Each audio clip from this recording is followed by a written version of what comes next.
마르쿠스 아우렐리우스가 쓴 고백록에 보면요, 이런 내용이 있습니다. 인생은 예상치 못한 장애물로 가득 차 있다. 인생은 예상치 못한 장애물로 가득 차 있다. 이 고백은요, 한낱 고대 어느 지혜자의 고백뿐만 아니라 이 시대를 살고 있는 현대인들의 똑같은 동일한 고백이라고 말해도 과언이 아닐 것입니다. 우리 인생은 예상치 못한 장애물로 가득 채워져 있죠. 흔히들 인생을 가리켜서 경주로 비유하잖아요. 경주, 그렇죠? 달리기로 비유한다고요. 근데 조금 더 구체적으로 스페시픽하게 들어가서 본다면 사실 그냥 경주가 아니에요. 장애물 경주예요. 경기도 보면 그냥 달리기가 있고 허들 달리기가 있잖아요. 허들 경기가 있잖아요. 스포츠 경기의 허들들은요, 일정한 간격으로 있어요. 근데 인생 경기의 장애물들은 일정한 간격으로 있지 않아요. 갑자기 튀어나오기도 하고 예상치 못한 곳에서 나오는 장애물들이 참 많아요. 그래서 우리 인생의 경기는요, 결코 순탄치 못해요. 신앙인의 삶도 비슷합니다. 신앙인의 인생 경주도요, 예상치 못한 장애와 예상치 못한 시련과 예상치 못한 시험이 찾아오기 마련입니다. 오늘 본문이 그것을 증명하죠. 자, 본문 5절 말고 6절 한번 볼까요? 6절. 여러분 읽어주세요. 시작. 여러 가지 시험으로 말미암아 잠깐 근심하게 되지 않을 수 없으나 오히려 크게 기뻐하는도다. 그러므로 너희가 이제 여러 가지 시험으로 말미암아 오늘 본문을 쓴 저자는 사도 베드로입니다. 그리고 이 본문, 이 편지의 수신자가 누구냐면 소아시아 지역에 흩어져 살고 있던 초대교회 성도들입니다. 그들은 어떤 사람들이었냐면 굉장히 신앙이 좋고 믿음이 좋고 신실했던 하나님의 성도들이었어요. 근데 그들에게 찾아온 것이 하나님의 축복과 은혜와 은총이 아니라 여러 가지 시험이었답니다. 여러 가지 시험들이 그냥 시험도 아니고 여러 가지 시험인 거예요. 시련과 장애와 시련과 역경이 하나만 찾아온 게 아니라 겹쳐서 왔다는 거예요. 계속 끊임없이 줄을 이어서 왔다는 거죠. IT 속담에 이런 말이 있어요. 산 넘어 더 많은 산이 있다. 우리나라 속담에도 산 넘어 산이다, 또 갈수록 태산이다, 이런 속담이 있어요. 여러분, 같은 속담이 이렇게 여러 버전으로 있는 이유가 뭘까요? 인생이 그렇기 때문에 그래요. 인생이 그래요. 한 고비 넘었는데 또 한 고비가 찾아오죠. 한 장애물을 극복했는데 또 다른 장애물이 오는 거죠.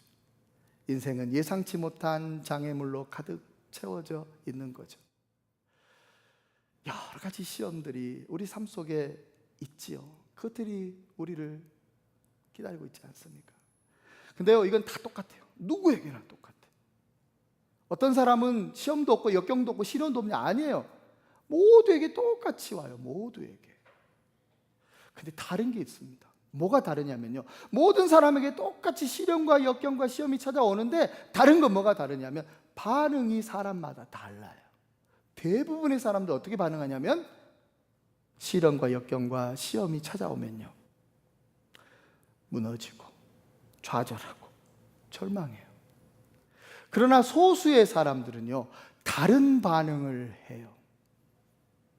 다른 반응을 해요. 전 인텔 CEO였던 앤디 그로브라는 사람이 이런 말을 했습니다. 위기가 닥쳐오면 나쁜 기업은 망합니다. 좋은 기업은 살아납니다. 그러나 위대한 기업은 더욱 발전합니다, 얘기했어요. 인생도 마찬가지예요. 시련과 역경과 장애가 찾아오잖아요. 그러면 대부분의 사람들은요, 무너지고요, 좌절하고요, 주저앉아 버려요. 마지못해 견뎌요. 그러나 소수의 사람들은요, 위대한 사람들은요, 그것으로 인해서 오히려 더 성장하고 발전하고 성숙하게 돼요. 이 같은 결과는요, 똑같은 상황에 대한 다른 반응이 만들어낸 결과예요. 오늘 본문의 초대교회 성도들, 그들은 어떤 반응을 했을까요? 시련과 시험과 역경과 장애 앞에 그들은 어떤 반응을 했을까요? 무너지고 좌절하고 절망하고 슬퍼했을까요? 아니에요. 오히려 크게 기뻐하는도다. 여러 가지 시험을 너희들이 만났는데 오히려 크게 기뻐하는도다. 세상 사람과 다른 반응을 하는 거예요. 보통 사람과 다른 반응을 하는 거예요. 위대한 신앙은요, 반응이 다른 사람들, 반응이 다른 신앙인들, 위대한 신앙인들이죠. 시험과 시련과 역경이 찾아왔는데 오히려 크게 기뻐하는도다. 다른 반응을 보이는 거예요. 토마스 에디슨이 67살 되던 해에 그 공장에 큰 불이 났습니다. 그가 평생을 이룬 업적이 한순간에 잿더미로 변해버리는 그런 상황이 닥친 거예요. 큰 위기가 온 거죠. 공장의 직원들은 넋이 나가버렸어요. 인근 마을에 8개 소방서에서 소방차를 보내서 불을 끄려 했지만 거대한 불길을 잡을 수가 없었답니다. 공장 안에는 다양한 화학 물질들이 많아가지고 막 뻥뻥 터지는 거예요. 막 불꽃놀이처럼 막 터지고 불길이 치솟고 엄청난 불이 막 솟구쳤던 거죠. 그래서 주변 마을 사람들이 와가지고요, 불을 끈 게 아니라 불구경했대요. 굉장히 근사했거든요. 뻥뻥 터지니까. 그때였어요. 에디슨이요, 자기 아들에게 이런 말을 합니다. 아들아, 빨리 가서 엄마 데리고 오라고. 그리고 엄마 친구들한테도 연락하고 이 불구경을 해야 된다고. 일생일대 2번 다시 보지 못할 엄청난 불구경이라고, 빨리 보자.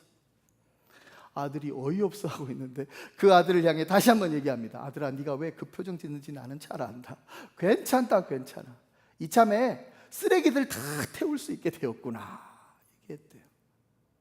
너무나 다른 반응을 하고 있죠. 위기 앞에, 시련과 역경과 시험 앞에. 놀라운 반응, 보통 사람과 다른 반응을 하고 있죠. 그렇죠? 그럼 어떻게 해서 이렇게 다른 반응을 할 수 있었을까요? 화재 보험에 들었던 걸까요? 예, 화재 보험은 들긴 들었어요. 근데 그 화재 보험은요, 그렇게 큰 보험이 아니었대요. 자기 재산의 3분의 1도 건질 수 없는 미미한 보험이었던 거예요. 근데 그럼에도 불구하고 그는 왜 그렇게 웃으면서, 왜 그렇게 그는 세상 사람과 다른, 일반 사람과 다른 반응으로 그 위기와 역경을 반응하고 있는 걸까요? 왜 그랬을까요? 왜 그랬을까요? 상심한다고 해서 상황은 바뀌지 않기 때문에요. 낙심하고 절망한다고 해서 나아질 게 없기 때문이에요. 오히려 낙심과 절망은 자기 자신을 더 디프레스하게 만들어요. 자기 자신의 힘을 더 빼버리는 거예요.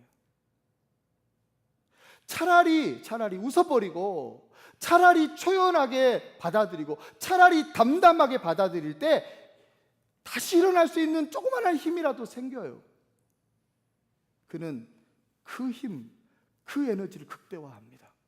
그래서 다시 일어서요. 그 해에 그가 이루어낸 결실이요, 다른 해보다 더 많은 수익을 올렸다는 그런 기록이 있어요. 그런 결과를 이루어내요. 사랑하는 성도 여러분, 상황보다 더 중요한 것은 반응입니다. 상황보다 더 중요한 건 반응입니다. 똑같은 반응이 아니라 다른 반응이 위대한 결과를 이룹니다. 위대한 신앙인은 반응이 다른 사람입니다. 보통 사람과 세상 사람과 다른 반응하는 사람. 모두가 침울할 때 오히려 웃을 수 있는 사람, 모두가 침묵할 때 오히려 응답해낼 줄 아는 사람, 모두가 절망에 빠져 있을 때 오히려 희망을 품고 사는 사람, 세상 사람과 다른 반응을 하는 위대한 신앙인들이 저와 여러분들 되어야 할 줄로 믿습니다. 오늘 초대교회 성도들이 그걸 우리에게 가르쳐주고 있는 거예요. 사실 에디슨은요, 많은 실패와 재기를 반복했던 사람이에요. 그가 그 전구를 완성하기 위해서 어마어마한 실패를 했어요. 자료를 보면 자료마다 다 틀려요. 이 필라멘트를 성공하기 위해서 그가 3,000번의 실패를 했다는 설도 있고 2,000번 했다는 설도 있고 999번 했다는 설도 있는데 어떤 설이 맞는지 모르겠지만 중요한 건 무슨 뭐냐면 이 전구를 완성하기 위해서 그가 수없이 많은 끊임없는 실패를 했다는 거예요. 그리고 결국에는 완성해냈죠. 근데 그의 인생이 그래요. 많은 실패와 또 재기를 반복했어요. 실패하고 다시 일어서고 실패하고 다시 일어서고 이 같은 삶을 계속 반복해 왔던 그 반복의 경험이 그로 하여금 일반 사람들과 다른 반응을 하는 사람으로 만들었던 거예요. 그래서 보통 사람과 다른 반응을 하는 거예요. 그의 그 경험이. 자, 그렇다면 오늘 본문에 초대교회 성도들은 무엇이 세상과 다른 반응의 사람들로 그들을 만든 걸까요? 무엇 때문에? 오늘 본문 5절에 그 답이 있어요. 5절 한번 읽어보십시다. 자, 여러분 읽어주세요. 시작.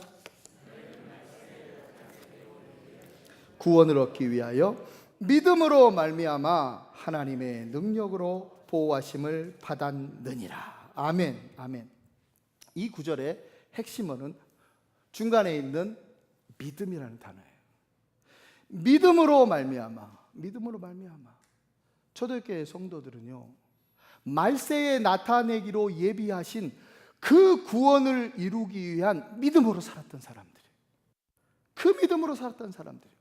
그 믿음으로 말미암아 그들은 하나님의 능력에 보호하신 가운데 살았어요. 그 믿음으로 말미암아 그들은 세상 사람과 다른 반응을 하면서 살았던 사람들이에요. 믿음은 상황에 대한 다른 반응을 일으켜요. 믿음은 현실에 대한 바른 이해를 이루어요. 위대한 신앙인은 이 믿음으로 사는 사람이에요. 초대교회 성도들 이 믿음으로 살았대요. 이 믿음으로 세상과 다른 반응으로 살았대요. 이 믿음으로 보통 사람과 다른 반응으로 살았대요. 이 믿음으로 위대한 신앙의 삶, 위대한 인생의 삶을 살았던 거예요. 오늘 우리에게 가르쳐요. 우리도 이 믿음으로 살아야 될 사람들이에요.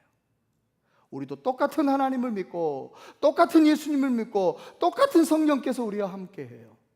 우리가 이 믿음으로 살아갈 때에 세상과 다른 반응으로 살고요, 보통 사람과 다른 반응으로 살고요, 시련과 역경과 장애가 찾아와도 다른 반응으로 승리하며 마침내 놀라운 결과를 이루어내는 위대한 신앙의 삶, 그 같은 인생 살아갈 수 있어요. 기억하십시다. 오늘 초대교회 성도들의 신앙에는 이 믿음이 있었다는 것. 이 믿음을 한마디로 뭐라고 말하냐면 종말론적 신앙이라고 그래요. 종말론적 신앙, 말세에, 즉 마지막 날에 놀라운 구원의 완성이 이루어질 거라는 그 종말론적 신앙이 있었어요. 지금은 비록 슬프고, 지금은 비록 괴롭고, 지금 비록 환난과 시련과 역경과 장애가 찾아왔지만 마지막 그 순간에, 마지막 그날에 놀라운 승리가 있을 것이고, 놀라운 구원이 있을 것이고, 놀라운 영광스러운 면류관을 받게 될 것이라는 그 믿음이 있었기에 그들은 험한 십자가 붙잡고 최후 승리 얻기까지, 빛난 면류관 받기까지 십자가 부여잡고 하루하루를 살았던 믿음의 사람들, 위대한 신앙인들이었던 거예요. 최후에 승리하는 사람 진짜 승리자 아니겠습니까? 마지막에 웃는 자가 진짜 웃는 자 아니겠습니까? 우리는 그래서 일희일비하며 살 필요 없고요, 초조해하면서 조급해하면서 살 필요가 없는 거예요. 우리의 인생은 결코 단거리 육상 경기가 아니에요. 우리의 인생은요, 언제 끝날 줄 모르는 인생의 경주를 마지막까지 최선 다해 달려가고, 낙심하지 말고 달려가고, 실망하지 말고 달려가고, 마침내 마지막 구성간에 우리 주님 만나 기뻐하며 즐거워하는 그 놀라운 마지막이 우리에게 있다는 사실 기억하면서 마지막에 주님 만나 웃어야 끝나는 경기가 우리 인생의 경주라는 사실을 기억해야 돼요. 기억하십시오. 마거릿 대처 여사가요, 철의 여인이라는 칭호를 받았을 때가 언제냐면 그의 나이가 60이 훨씬 넘어서였어요. 뉴욕 양키즈의 아주 최고의 선수였죠. 요기베라 선수가 너무너무 좋은 명언을 남겼죠. 끝나기 전까지는 끝이 아닙니다. 끝나기 전까지는 끝이 아닙니다. 우리 인생의 경주는 결코 단거리 경주 아니에요. 장애가 왔다고, 어려움이 왔다고, 시련이 찾아왔다고 낙심하며 절망하지 마세요. 끝나지 않았어요. 우리는 마지막까지 최선 다해 달려가 최후 승리 얻는 마지막 순간에 빛난 면류관을 받는 사람들, 이 종말론적 신앙으로 오늘의 삶을 믿음으로 승리하며 살아갈 수 있는 복된 성도들이 저와 여러분들 되셔야 할 줄로 믿습니다. 사도 바울이 그의 마지막 편지를 디모데에게 보냈어요. 디모데 후서가 사도 바울이 보낸 마지막 편지예요. 디모데 후서 4장 이후로 사도 바울의 편지는 더 이상 등장하지 않습니다. 디모데후서 4장 그 마지막 장, 마지막 메시지가 있어요. 물론 마지막 절을 보면요, 절들에는 여러 가지 안부를 묻는 게 있어요. 그렇죠? 누구에게 안부하라, 누구에게 문안하라, 뭐 이렇게 내용이 있는데 그거 말고 마지막 메시지가 있어요. 사도 바울의 마지막 편지의 마지막 메시지, 이것이 디모데후서 4장 7절 8절이죠. 예. 제가 읽어드릴 테니까 들어보세요. 나는 선한 싸움을 다 싸우고 나의 달려갈 길을 마치고 믿음을 지켰으니 이제 후로는 나를 위하여 의의 면류관이 예비되었으므로 주 곧 의로우신 재판장이 그날에 내게 주실 것이며 내게만이 아니라 주의 나타나심을 사모하는 모든 자에게도니라고 말씀해요. 사랑하는 여러분, 사도 바울은요, 자기에게 주어진 인생의 경주를 낙심하지 않고 절망하지 않고 어떤 장애와 역경과 난간이 있더라도 결코 무너지지 않고 끝까지 최선 다해 달려갔답니다. 그래서 마지막 그 순간 빛난 면류관을, 의의 면류관을 주님이 주실 것이라고 하는 이 믿음의 확신으로 인생의 경주를 끝까지 달려갔대요. 그러면서 성도들에게 권면합니다. 너희도 그렇게 살라고. 너희도 믿음을 지키며 이렇게 살아가 최후 승리를 얻는 사람들 되라고 그렇게 권면하고 있어요. 마지막 순간에 빛난 면류관을 받게 될 것이라고. 그러니 지금의 역경과 시련 앞에 굴복하지 말라고, 믿음으로 잘 달려가 보라고. 자, 바울이 기대하고 있었던 주님이 주시는 그 마지막 승리자에게 주는 면류관, 그 면류관을 조금 생각해 볼 필요가 있습니다. 왜 바울은 이 면류관이라는 단어를 사용했냐면, 당시 바울이 활동했던 그 고린도 지역에는요, 유명한 스포츠 경기가 있었어요. 예. 올림픽 경기하고요, 이수미안 경기였어요. 올림픽 경기의 꽃은요, 마라톤이었어요. 마라톤에서 승리한 사람이 뭘 받았냐면 면류관을 받았어요.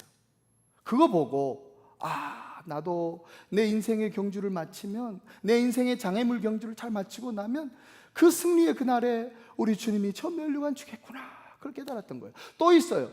이수미안 경기. 이수미안 경기의 꽃은 뭐였냐면요, 레슬링이었어요. 격투기였던 거예요. 이 격투기 레슬링에서 승리한 사람에게 똑같이 면류관을 줬어요. 똑같은 생각을 한 거죠. 근데 이 격투기 경기에서 중요한 게 있었대요. 실력과 기술과 전략이 중요했던 게 아니고요, 어떤 사람이 이 격투기의 승리자가 됐냐면 잘 버티고 견뎌낸 사람이래요. 조이고 누르고 압박하고 막 치고 그럴 때 끝까지 견뎌내고 끝까지 버텨내는 힘이 있었던 사람, 이 사람이 결국 승리자가 됐대요. 면류관은 버텨내고 견뎌내고 인내하고 참아낸 사람이 받아냈던 결과였어요. 마젤란이 세계 일주를 성공하잖아요. 그 마젤란호의 조수였던 안토니오에게 사람들이 물어요. 너 마젤란을 통해서 배운 점이 뭐냐? 마젤란에게서 가장 존경스러운 점이 뭐냐라고 물어봤더니 그가 마젤란의 뛰어난 항해술, 그의 뛰어난 전략과 그의 뛰어난 리더십입니다, 그럴 줄 알았어요. 근데 그렇게 대답하지 않은 겁니다. 마젤란호가 성공할 수 있었던 이유에 대해서 그는 이렇게 말해요. 마젤란은 누구보다도 배고픔을 잘 견뎠고 누구보다도 외로움을 잘 견뎠던 사람입니다. 제가 본받아야 될 점은 바로 그 점입니다 라고 대답했어요. 마젤란의 성공은 항해술 때문이 아니었대요. 기술 때문에, 능력 때문이 아니었대요. 버텨내고 견뎌내고 참아내는 그 능력이 그의 성공을 이루게 했대요. 사랑하는 성도 여러분, 강자가 버티는 게 아니라 버텨내는 자가 강자라는 말이 있죠. 최후 승리를 얻는 사람은 어떤 사람이냐면 잘 참아내고 견뎌내고 버텨내는 사람이 최후 승리를 얻어요. 우리 인생에 찾아오는 시련과 역경과 고난과 장애물이 우리를 누르고 우리를 압박하고 우리를 괴롭힐 때 참아내고 견뎌내고 이겨내는 사람, 인내의 사람, 그가 결국 최후 승리자가 된다는 사실을 기억하면서 마지막 순간에 최후 승리자에게 주시는 빛나고 놀라운 영광스러운 면류관을 받아 쓰는 사람들이 저와 여러분들 되셔야 할 줄로 믿습니다. 마지막 한 말씀만 하고 말씀 마칠게요. 라이언 레이놀즈가 쓴 돌파력이라는 책이 있어요. 그 책은 이제 영어 버전이 먼저 나왔죠. The Obstacle is the Way라는 책인데 그 책에 나온 이야기입니다. 들어보세요. 어느 나라 임금이 백성들이 잘 다니는 길목에 큰 바위덩어리를 놔뒀습니다. 그리고 근처에 숨어서 백성들의 반응을 살폈대요. 근데 백성들이 가다가 없던 바위덩어리 갑자기 있으니까 굉장히 불편해하면서 그냥 다들 돌아가더래요. 그냥 뭐 돌아갔어요. 근데 한 농부는 그 바위덩어리가 탁 장애물이 자기 앞에 놓이니까 이걸 치우려고요 안간힘을 다 썼대요. 하루만 한 게 아니라 이틀을 사흘을 며칠을 그렇게 고생하면서 이걸 치우려고요 최선을 다하더래요. 그러다가 어느 날 이 농부가 생각해낸 게 있었어요. 그게 뭐였냐면 바로 지렛대였어요. 지렛대. 그가 고난 속에 터득해낸 비결이었던 거죠. 그래서 지렛대 원리를 이용해서 딱 해봤더니 그 바위가요 글쎄 굴러 떨어지는 거예요. 근데 바위만 탁 굴러 떨어진 게 아니라 바위가 굴러 떨어진 그 안에 뭐가 있었냐면 황금이 가득한 주머니와 편지 한 통이 있었던 거예요. 그 편지에는 이렇게 쓰여져 있었대요. 모든 장애와 시련 속에는 더 나은 현실을 만들 기회가 숨어 있다는 사실을 잊지 말지어다. 장애가 놓이고 장애물이 있고 시련과 역경과 환난이 기다릴 때가 많이 있죠. 오래 전부터 있었던 것도 있고 갑자기 지금 찾아온 것도 있지요. 그럴 때 우리는 기억해야 돼요. 초대교회 성도들을 기억해야 되고요. 그럴 때 우리는 기억해야 돼요. 그 역경과 장애와 시련에는 감춰진 하나님의 보물이 있다는 사실을요. 우리 기억해야 돼요. 그 장애와 역경과 시련은 저절로 사라지는 게 아니라 그 보물을 내 것으로 발견해 내릴 때 사라진다는 사실을요. 또 우리 기억해야 돼요. 우리의 믿음이 하나님이 주신 영적 지렛대가 된다는 사실을요. 사랑하는 성도 여러분, 우리 믿음으로 살아가십시다. 이 믿음으로 우리 인생의 장애 앞에서도 굴복하지 않고 인생의 시련과 시험과 난관 앞에서도 슬퍼하거나 절망하는 세상 사람과 다른 반응으로 살아가 위대한 신앙인이 되고 마침내 최후 승리를 이루는 빛난 면류관을 받는 저와 여러분들 다 되시기를 예수님의 이름으로 축원드립니다.